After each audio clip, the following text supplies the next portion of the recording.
Jesus is, for me, he's my best friend.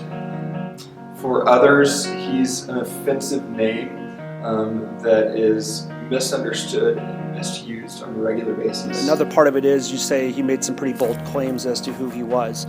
And I always think about the fact that either he was a crazy person that made a lot of bold claims, or there's something tangible about that. I think Jesus is who he claimed to be, which would be the Son of God. Jesus was the Son of God. I think what we have to do then is take a look at what he says and say, what is the implications of what he teaches? Jesus gives us access to God by the way that he lived his life.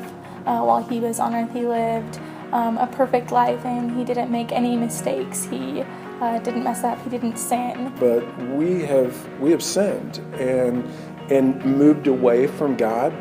And it's God at his own expense, stepping back into the world in the person of Jesus Christ. By him living that perfect life, he was able to do something that no one else could ever do. Buying us back through his work on the cross, his death. Took a punishment that he didn't deserve, and he did that, and he died, and days later he rose, and by him rising from that means that he conquered that. And since he paid the penalty that was not his, it covered the cost of our sin and the penalty that we deserve. Because of Christ, we know who we are.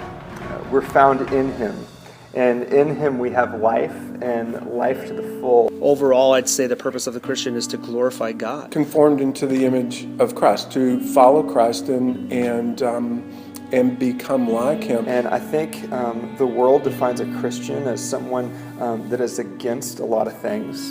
And Jesus spoke a lot about 4 things. He spoke a lot about love, about grace, about mercy, about forgiveness, about the way in which God has created us to experience the very goodness of who he is. When we accept Christ as our Savior, what we're doing is we are surrendering our will to his will, to God's will. And so what happens in that moment is we are fully dependent on God, and we have to admit that, and we have to acknowledge that. And so it's not just a one-time thing, but it's a daily decision to follow Christ. Rather than going to hell and experiencing separation from God forever, we actually get to live in community with God. We get to enjoy that while we're here on earth, but then it's even better after that, because we no longer have the wickedness of a world. Because when we're in heaven, we are just completely satisfied and complete, because we are in the presence of the one who created us and the one who loves us more than anyone else or anything else can.